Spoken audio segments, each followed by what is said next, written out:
Okay, quick story.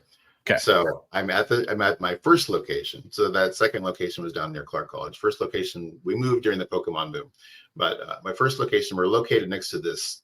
We're in a really sketchy area of town, right next to like a stereo store, which there was always like stolen stereos and stuff being sold there and all that. That they had this really buff guy that was like their stereo installation guy, right? So he's always out back installing or removing stereo equipment. And so that's just side setup story. This fella comes in, he's like, hey, I've got a whole bunch of like Mickey Mantle and Hank Aaron cards. Would you like to look at them? And I was like, yeah. And I'm like, but we're closing in like half an hour. You know, how long is it going to take you? He's like, I don't have them here, but I'm going to run home and I'll get them. Can you wait for me? And I was like, sure, I can wait.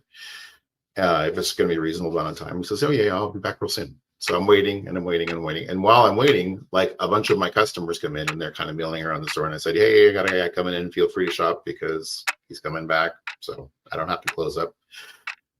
So unbeknownst to me, the guy was actually scoping me out to rob me.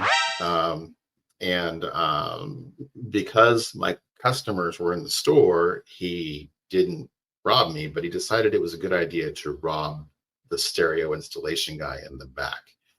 And so I hear this ruckus out back, and then I see, if you can imagine, this kind of mulleted, shirtless, muscle-bound guy who's the stereo installation guy running around the corner, and he's screaming. He's like, he's got a knife, he's got a knife.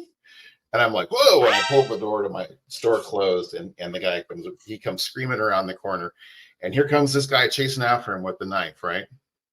And what he didn't know is the stereo installation guy was a black belt martial artist. And so the stereo guy's like, yo, you want to throw down, drop the knife. And the guy's like, all right. He throws the knife down, and he just, bam, that guy's nose just exploded. His face was bright red. He hit the pavement. I was like, note to self, do not mess with the stereo installation guy. Oh my God. There you That's go. Wow. Owning a comic book shop is hard work, fella. That's the moral of the story. Also, Son of Crom pointed out, never mess with the combo of muscles and mullets. Right. Good point. Derek was wondering if this was a hero origin or a villain origin story, and I don't know. It's kind of, if you know the whole story of Big B's life, or at least you know what he's told me in the time I've known him, I definitely think that it's a different kind of story in a lot of ways. But I like to think of it as a very long hero origin story. Is what I like to think of it as. Thanks, buddy.